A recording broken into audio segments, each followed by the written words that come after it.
City governments are increasingly asserting themselves on a range of global and local stages.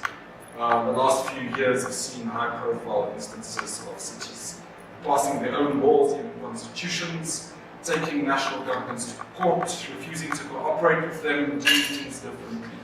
Sometimes this is progressive and rights conducive, as with US cities insisting that they'll stick to the Paris Climate Accord, even if Trump won't. But sometimes not so much, as when our own woman Shaba insists on effecting a localized immigration regime, which is more restrictive than international or national laws or human rights standards. Indeed, the literature on urban autonomy seems to take for granted that cities are, for the most part, politically and legally quite weak, at least when compared to national governments. The increased boldness of cities around the world and increased instances of vertically divided authority is causing increased conflict between national and local governments everywhere. And one of the solutions that is often suggested is that, from cities' perspective at least, one should actually constitutionalize their powers and functions.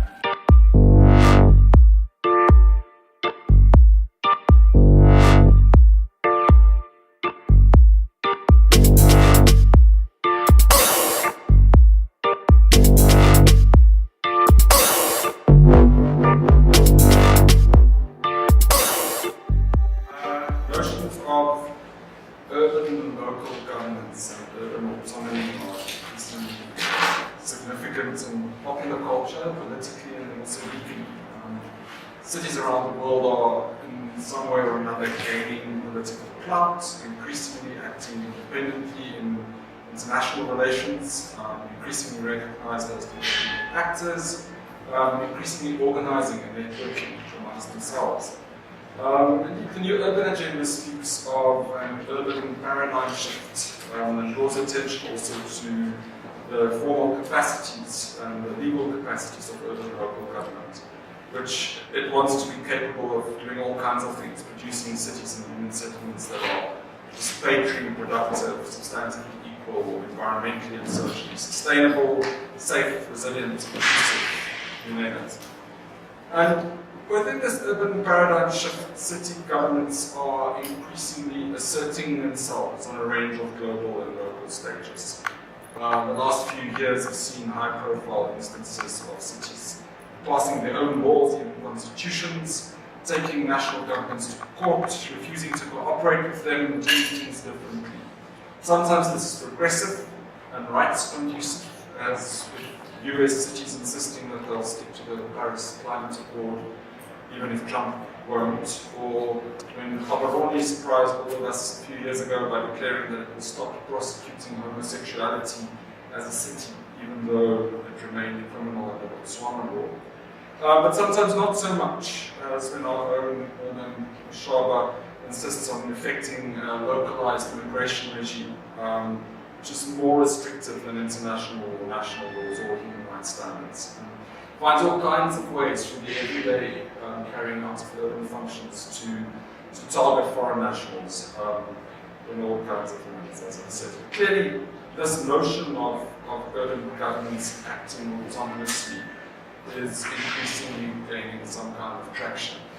So a whole literature is sort of developing around what urban autonomy is, and it's not that easy to get one's head around it. Two quotes here from Marius Pieterse and others saying that it's a complex idea, encompassing notions of independence, separation from the nation state, self-sufficiency and self-control, and also switching to some notion of regard and respect, also differently enabled by issues of territory, institutional capacity, and political context. And then James Filikis adds that struggles around urban autonomy tend to center around the capacity to control the social and I would say the physical construction of the place. In other words, city governments around the world are increasingly seeking and exercising control over the kind of places their cities are or want to become or be, which means that they increasingly conduct themselves in ways that structure economic and social relations in the city. And they do so both inside and outside of the law. Indeed, the literature on urban autonomy seems to take for granted that cities are, for the most part, politically and legally quite weak, at least when compared to national governments. They often lack an independent constitutional or legal base. When they have one, their powers are often circumscribed quite narrowly by law, by legislation, by creatures of statute. Their powers can be quite limited, carefully circumscribed and mundane. They tend to have limited resource generating power and resource autonomy, and if you don't have the money to do interesting things, you won't do them. And similarly, they tend to have, especially in the developing world, limited capacity to act innovatively or autonomously. And so they often get caught up, as they must, in the day-to-day business of keeping the taps running and doing the mundane tasks of everyday government. They're also easily disciplined by higher-level governments, and there are structures in all systems according to which the national or provincial government can intervene in local government affairs. And they're also vulnerable, to use Daniel Resnick's term, to subversive strategies by higher-level governments, which we see especially in situations of so-called vertically divided authority, where city government is run by an opposition political party, which is an increasing phenomenon all over. In the US, big cities tend to be Democrat strongholds. Elsewhere, almost everywhere in SADC, Lusaka, Gaborone, major Zim cities, and an increasing number of cities in South Africa are opposition run. And then national governments sometimes cynically use either intervention powers or other powers over local government to punish them, destabilize them, win them back for the ruling party at the national level. Strategies can involve nationalizing, renationalizing local government functions, using intervention powers, creating national structures that sort of shadow or usurp local government structures, starving local governments of resources, and so on. Then, again, there are also ways in which cities are quite strong, or getting stronger. They often exercise quite significant evolved powers and functions, at least since the wave of devolution in the 1980s, and even one day powers can be exercised in ways that have quite significant effect, certainly spatial. But interestingly, their most significant power often lies sort of at the edges or outside the law. It's almost like having a teenager. Their power lies in the manner of not complying or complying with the law, of implementing or not implementing the law, doing what is not expressly forbidden by the law. Mark Rubin gave a seminar last year on the strategies that city officials in Joburg and Ecuador use when they disagree with directives from national or provincial government.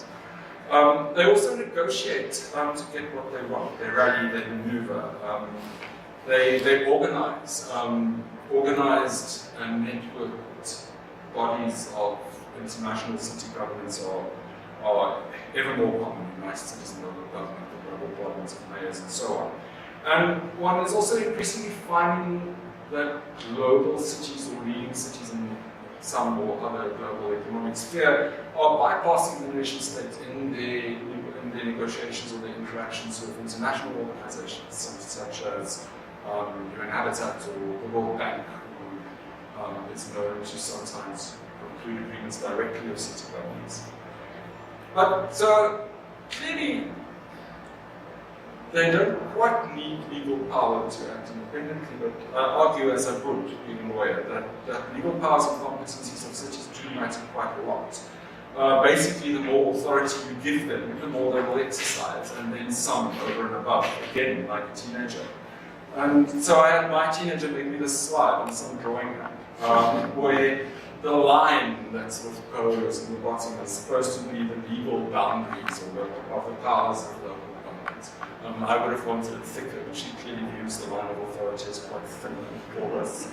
But it's sometimes vague, sometimes unclear, sometimes there are loopholes, as if this is sort of where the line is broken, and also where the line, sometimes it's absent, as in the right-hand corner of the slide. And so my imaginary terrain of urban autonomy is then in yellow fluff. Sometimes it's less than what the law allows, and that's what the dark spots are. Sometimes cities stick to the letter of the law, But often they extend beyond, especially where the law is absent and vague and unclear. And that's where court judgments that I want to focus on today come in, like flying saucers from the sky, setting new boundaries and clarifying the law, sometimes extending the boundaries, sometimes narrowing the scope of autonomous action. I find in South Africa, at least, they're often quite permissive, and then over time, cities' actions extend them beyond what we thought the formal boundaries of the law were to where the new boundaries laid out by the legislature, by the judgments are. So today I'll briefly take you through the lines as they pertain to South African cities, and then say a little something on the yellow before zooming in on my flying sources. Okay. On the slide is the constitutional developmental objectives of local government. That tell us what local governments in South Africa must do, and together with the rights in the Bill of Rights and the principles of cooperative government in Chapter 3 of the Constitution, they provide the substantive boundaries of what local government may do. The actions of local government must generally be related to these in some way to be legit, but as you can see, it's not difficult to relate your actions as local government to these. Provide democratic and accountable government, provide services sustainably, promote development, promote safe and healthy environment as one must. Local government's actual powers are listed in several other provisions, and I've quoted little bits of them here. And these seem to make it clear that there's a quite constitutionally demarcated zone of local government autonomy, which enjoys quite a bit of protection from national or provincial interference. Executive and a measure of legislative authority is vested in local governments. They have the right to govern on their own initiative. Local government affairs, I think their own initiative is an important phrase. National and provincial may not compromise or impede their ability or right to exercise their powers, and there's another provision saying they must capacitate local government to exercise their powers optimally. They have executive authority over and the right to administer a bunch of things listed in Schedules 4 and 5b to the Constitution, which I'll put on the next slide. And in relation to those, they can then also make bylaws to effectively administer cities. And then they have anything else that they need, any other power that they need in order to fulfill these provisions. So here are the functional areas over which they exercise control. They look mundane, and some of them are. But some of them are quite significant. Sometimes something seemingly quite mundane, like control of public nuisance or public space through bylaws, can be quite significant. That is how cities around the world deal with homeless populations, for instance. It is in most legal systems nuisance bylaws rather than the criminal law that is used to police sex work or drug use, for instance. And so by the way in which local government wield these powers, you bring about the way in which vulnerable populations are treated by the state in the local sphere. Durban is well known as having always been quite progressive in relation to how it uses rules over public space and these kinds of bylaws in relation to vulnerable groups. Then I've highlighted municipal planning because it's arguably the most significant and the one with which everyone in the room is most familiar, potentially encompassing as it does near full control over urban form and function. And it's also the one that has most often come up in the cases that I discussed today. Note that cities then also get a lot of power, last point on the slide, from legislation, with especially SPLUMA giving life to the municipal planning competency.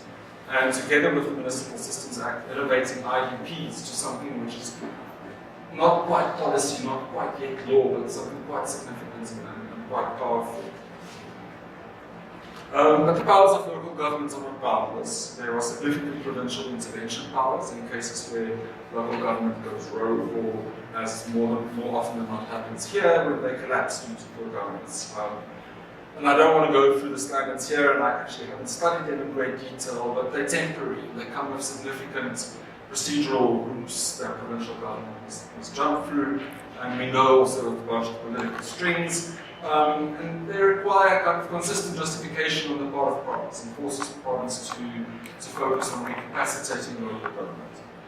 So while I've not studied these interventions that we've had in detail, I understand from others that they have mostly not been used overly cynically, as they have been, for example, in Zim, where intervention powers are used quite often to fire mayors and replace councils and all kinds of things. They're obviously a danger to urban autonomy in some ways, but that's a discussion for another day. Then we get financial and resource autonomy. Here we're one of the few legal systems that constitutionally entrench and therefore protect our citizens' resource base. While there are claims that the equitable share is often too little and that conditional grants have now and again been wielded a bit cynically to the detriment of opposition on municipalities, there's an entrenched guarantee of equitable share which may not be reduced based on what other revenue the municipality earns or generates, and there's also an entrenched right to raise some such revenue, both through service charges and loans. Now, there are issues with both of these, and the sustainability of service charges as a source of revenue, and a lot of cities are not credit-worthy, so they're not necessarily sustainable even in the medium term, but our large municipalities are in quite a unique position, simply regionally, in that they raise the bulk of their own revenue themselves and are not dependent, or not overly dependent, on national or provincial governments for doing what they need to do, or want to do. And so, when one looks at all of these powers together, one might expect that one would see quite bold assertions of urban autonomy in South Africa, especially by opposition-run municipalities. Except no. With a few exceptions in the large metros, our cities have mostly been quite weak in towing the national line. Perhaps surprisingly so. They've either done what national does or what the national development plans say we must do, or they've gone quietly around about their business without really rocking any boats, other than sometimes by failing to do what they must. And various reasons have been offered by various sources for this. The devolution of powers in the Constitution, but especially in the legislation that involves powers, are quite messy and vague and uneven. And so it's not always clear where city power starts or stops and where national or provincial power ends and who's responsible for what and who can do what, and then that tends to paralyze rather than to enable. Resources remain a big hurdle, especially for smaller places. There's no capacity. A lot of smaller towns and cities in South Africa barely manage the basics, never mind striving for some innovative and creative and independent form of governance. Lighttowing has also been ascribed to bureaucratic culture, inherited from the previous regimes, which is quite hierarchical, quite mechanical, toes the line. And there's, in accordance, also a tendency on the part of national and provincial governments who want to micromanage cities, especially when some underperform. The Municipal Finance Management Act is often being criticized for micromanaging to the point of paralyzing, where the hoops to jump through to do something like private-public partnership are so extreme and convoluted that cities rather wouldn't than to try and comply. It's also been said that the intergovernmental relation structures that we have that give effect to the principles of cooperative government are very much top-down and assume national dominance. Probably because they were drafted at a time when the ANC were three levels of government. Including party politics often. The ANC is depicted as being quite centrist and hierarchical and of dictating policy from above. And the DA has shown us in Cape Town Petition to Law that it also doesn't take kind to mayors and councils starting to behave in ways which doesn't necessarily accord with what the party wants. The law herself, though, wrote in quite an interesting book with Craig Kesson that many officials and senior officials in cities simply don't get the extent of their powers and functions, and or are not organized in ways internally that they can make the most of those. And so, with all of this at the background, I now turn to the largest and dullest part of my talk, how urban autonomy has played itself out in the courts. And it's come to the courts mainly in four kinds of cases. An intergovernmental disputes, where one level of government ends up suing another level of government after intergovernmental sort of mediation is broken down. and then relate to this disputes between local governments and then either corporates or citizens, but where the disputes involve an assertion that local government doesn't have the power to do what it has done. And those are the two that I'm going to be focusing on today. Then we also have sort of procedural justice or admin law challenges against the way in which local government does things, specifically in the way in which it renders services or charges for them. And also Bill of Rights disputes, especially socioeconomic rights disputes, between residents and local government over the substance of policies and practices in a whole range of fields, housing and service delivery being the most common. So I'm not going to go into those today. In summary, the Constitutional Court has explicitly acknowledged that there are links between the rights in the Bill of Rights and the developmental interests of local government, and has affirmed that cities' every engagement with residents must be in good faith, must be procedurally just, and must comply with the rights in the Bill of Rights. At the same time, courts have affirmed that local government has a democratic mandate and must be allowed to govern at the end of the day. And so they're quite careful in crafting a margin of discretion for cities, whereby cities are allowed to govern pretty much as they want to, as long as they do things in a procedurally just, bona fide manner that complies with the rights of the Bill of Rights. So prior to 2010, the only real challenges to local government's authority related to their power to raise resources for rates and taxes and service charges, which before '94 were not original powers, were exercised at the behest of provinces. Fetchler was the first and probably the most interesting of the lot. It was decided in terms of the LGTA, the Local Government Transition Act, and involved a challenge which coincided with a boycott by certain ratepayers to the then uni-city of Joburg's practice of cross-subsidization, whereby rates can come from the wealthy northern suburbs were used not only there but also for service delivery and upgrades elsewhere. And they brought a whole tangle of impossible to understand administrative law challenges, all in some way alleging that the city lacked the power to levy rates, or if it had the power to levy rates independently, that it couldn't use them anywhere else but where they were levied from. And the majority of the Constitutional Court dismissed this challenge, emphasizing that local government, there was a material shift in the status of local government under the new constitutional dispensation.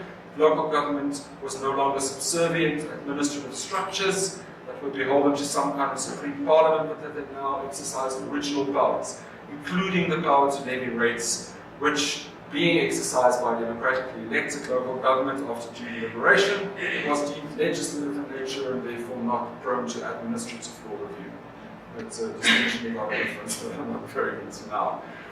There was then also a separately concurring judgment by Judge Crickler, which emphasized the Council's political and constitutional obligation to address the social and spatial legacies of apartheid, and which found that the constitutional scheme was intended to empower local governments precisely to do that, and to use their resources in ways that enabled them to do this.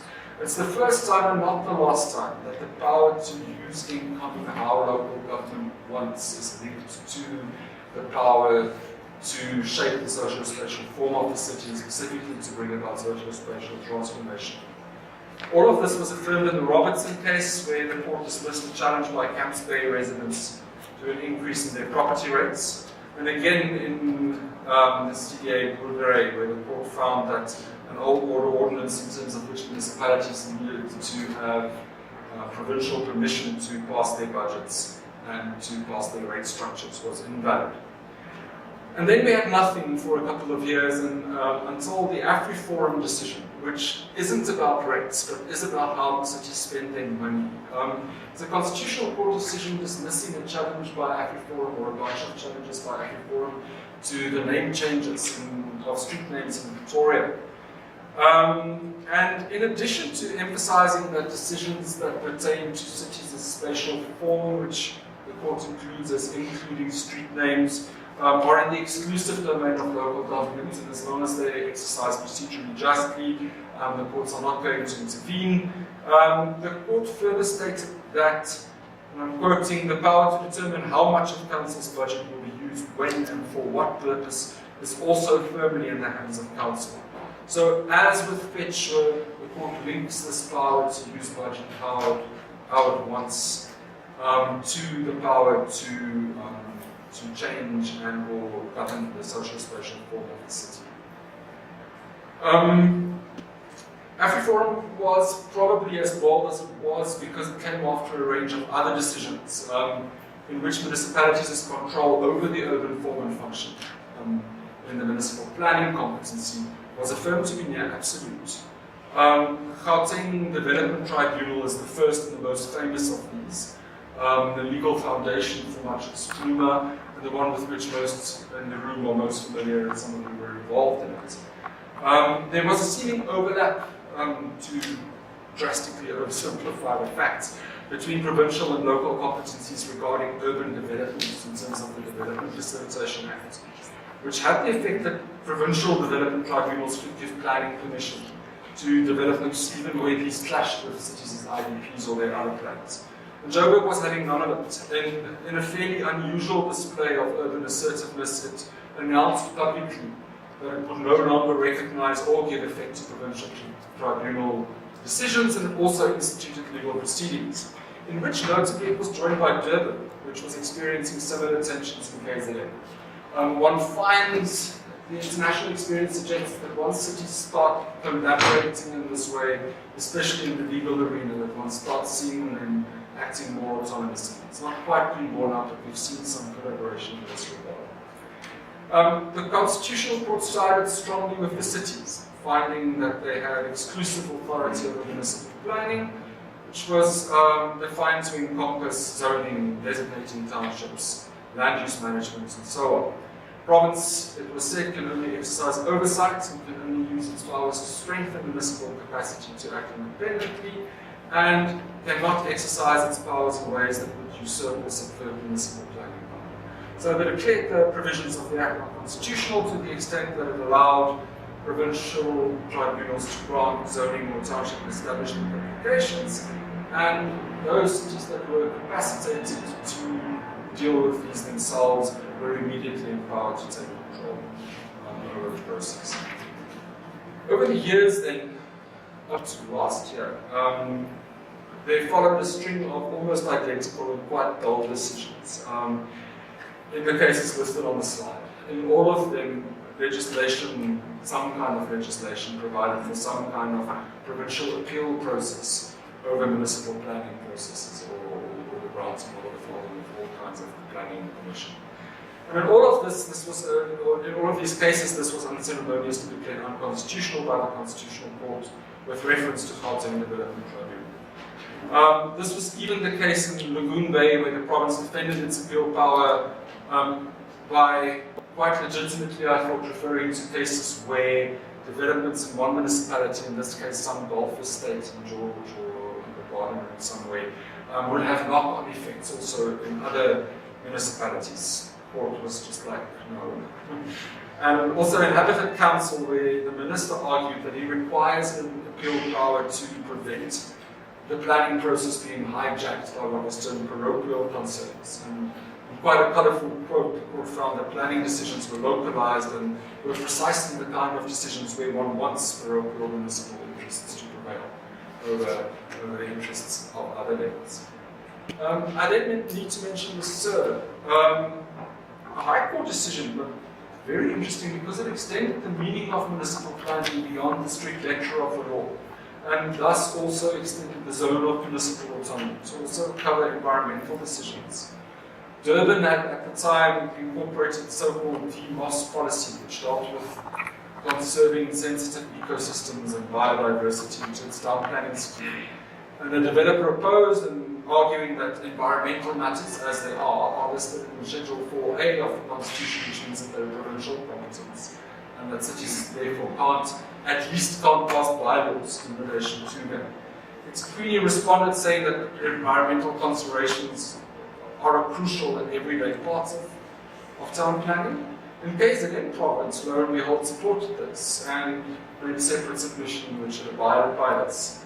So the court agreed and dismissed the objection, after which not only Durban or eThekwini, but several other smaller municipalities started moving towards including environmental considerations in town planning schemes. To this day, there's not been another challenge, and from what I read in the commentary on the Surrey cases that came subsequently, everybody seems to assume that this is now uncontroversial. What was nicely controversial is Maxsand. And don't worry, I'm getting there. It's not going from case by case.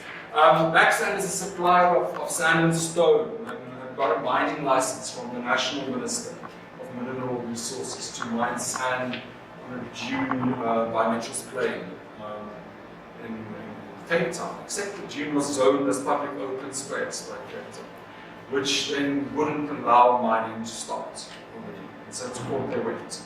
And for the first time, the court was confronted with two competencies, the national competency over mining and then the city's competency over zoning, which were exercised in conflict and seemingly clashed. The court held that this wasn't unusual in systems of cooperative government. And essentially finding that Maxsand must apply to have the land rezoned, or otherwise it can't mine. The court found that it was possible for a development to require different forms of consent from different levels of government, that it's possible for a national competence to be frustrated by the exercise of a municipal competence, in this case zoning, and that if there's an impasse, this must be sorted out through intergovernmental relations. So the court wasn't prepared to allow the national minister to circumvent or override the municipal competency and the zoning decision, and basically the land must be rezoned or can't be mined. This decision was then confirmed last year in the Telkom case by the Western Cape High Court, where even though Telkom is empowered to put up its masts in terms of national communications legislation and regulations, it was found that it can't just do so without permission from the City of Cape Town, which have a whole land masts policy and communication strategy. And so needs to comply and apply for permission, and if not granted, needs to find elsewhere. I then didn't know where to put the Cape Town toll road cases, and I think that kind of slots in here. City of Cape Town challenged a National Roads Agency decision to make the N1 and N2 into Cape Town toll roads. And it was again a tangle of administrative law challenges, which first the Cape High Court and then the Supreme Court of Appeal upheld, partly because it was shown that in considering the decision whether or not to turn the roads into toll roads, National Roads Agency didn't take into account the City of Cape Town's objections to this. Which were based on its IDP and on all kinds of plans in relation to where traffic would be diverted if cars were to go off the N1 and N2. And so what was essentially found was that the city, that the roads agency didn't apply its mind, and that the decision was therefore invalid. The remedy being that the roads agency had to go back, reapply its mind properly to the city's objections, and then take its decision, which either way, however it was to go, would then be upheld. But as it happened, the roads agency abandoned the idea at the time. It's probably significant that all these cases on this slide at least happened in Cape Town, at least at the start of the line. At Maxsand, it was the only city which was run by an opposition political party, and it's still been the only province run by an opposition political party. And I say this because had this happened elsewhere, the intergovernmental relation process would probably not have taken it. And either that process or the ANC branch system would probably have sorted the clash out, and probably in favour of national. But on this note, the Cape Town toll road cases were also the first where the courts indicated that there are limits to the kind of exercises of urban autonomy that they would tolerate. It blasted the City of Cape Town for bringing the case only at a time when it became politically expedient to do so, which was years after the plans to turn the roads into toll roads were first mooted, and only at a time when the e-tolls in Gauteng became politically contentious. And so the court emphasized that its decision was taken separately from this, that if the city could prove after a future, not the city, the road agency could prove after a future decision that it had applied its mind properly to the suggestions that it's a national competence and come down on the other side and emphasize that cities must act in good faith and in keeping with the principles of cooperative government. Two further decisions also went against cities. In NCP Chloroquine, the court found against the Kuruleni, was trying essentially to force the appellant company, which does dechlorinating or uses chlorine to purify water at a large scale and needs lots and lots of electricity for this and gets its electricity directly from Eskom. And Kuruleni effectively tried to force it onto the municipal grid so that it could charge the company for the electricity. The company threw up its hands, said if this was to happen, it can't be guaranteed its electricity supply, it would have to up and establish itself elsewhere, or we need to start importing the chlorine stuff. And the court essentially felt that Kuruleni was acting in bad faith, simply motivated by the desire for more revenue, and basically declared its attempts void and dismissed or found in favour of chloroquine. And then there was Merafong, which I think is the most interesting of all the cases that I'm discussing today. Merafong municipality decided also that it needed more revenue, decided to raise water tariffs for industrial use, including Anglo's water tariffs, by quite a significant percentage. Anglo complained, the city told them to go away. Anglo went to its base to the Minister of Water Affairs, and the Minister overturned the city's decision, which, on the basis of all the case law that I've discussed thus far, it probably didn't have the capacity to do. Instead of declaring a dispute with the minister, what Anglo did was to essentially what Merafong did was to essentially blackmail Anglo, saying, well, we don't care, either you pay or we turn off the water. And Anglo then takes the matter to court. The majority of the court finds against Merafong, of the Constitutional Court, finds that it's true that the minister probably didn't have the power to do what they did, and that on the reading of Gauteng Development Tribunal, Merafong is probably entitled to raise the tariffs as it did, but it says that when such a scenario arises, Merafong was supposed to go the intergovernmental relations / mediation route, couldn't, and or go to court, and couldn't just directly in the court's word hold its hands on the tap and blackmail and to comply. It said, and I quote, that such behavior was out of kilter with Merafong's duty as an organ of state and a good constitutional citizen. And I find this notion of good constitutional citizenship on organs of state a fascinating and interesting one, especially as it starts demarcating what the limits of authority are, and especially because I think it's probably open for abuse either way. Note that there's quite a strongly worded dissenting judgment in Merafong, disagreeing that Merafong was acting out of its powers, saying that the minister was clearly out of line, and that Merafong was entitled to ignore him. And even this majority judgment that found against Merafong found that Merafong had a point, and that it was worth establishing whether the minister was acting within constitutional powers, and so referred the matter back to the High Court to be redecided on that basis. So, if I can summarize, looking at all these decisions together, municipalities clearly have the power to raise their own resources and to budget and fulfillment of the developmental obligations without interference. Municipal executive competencies, especially in relation to planning, which the court defines quite broadly, are for municipalities to exercise without interference or overrule, even where this frustrates national or provincial objectives, and in turn, municipal competencies and their unfettered exercise must be respected also when national or province exercise their powers. The limits that we have thus far from the previous slide are that they mustn't act in bad faith or only for political expedience, that they must adhere to the rights in the Bill of Rights, and that they must adhere to whatever these dictates of constitutional citizenship are.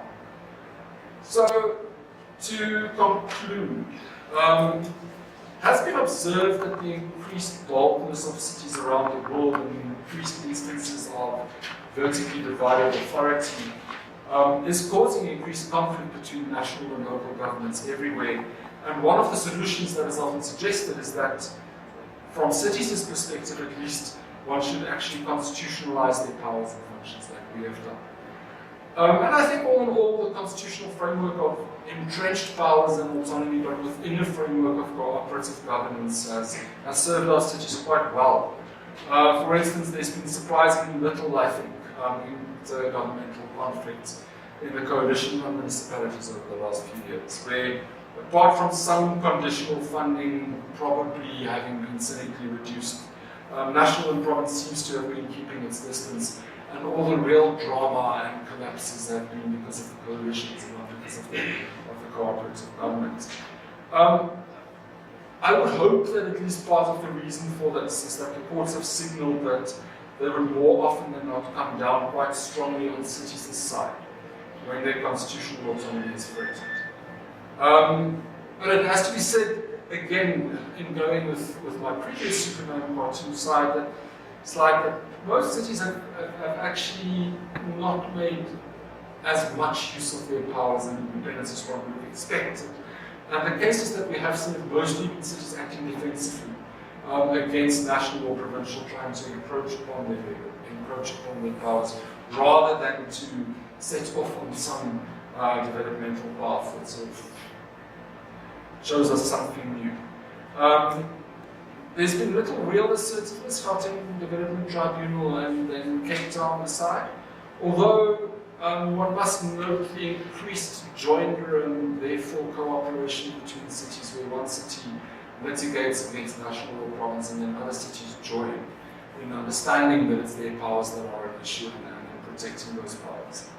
And then on the downside, I think the fact that the two instances where we've seen cities acting perhaps in bad faith have both related to their attempts to get more resources, and specifically to get more resources through service charges, shows or points to the unsustainability of municipal finance, at least in the medium and long term. That is where we're going to be seeing quite dirty power struggles between the different. Thanks for making me.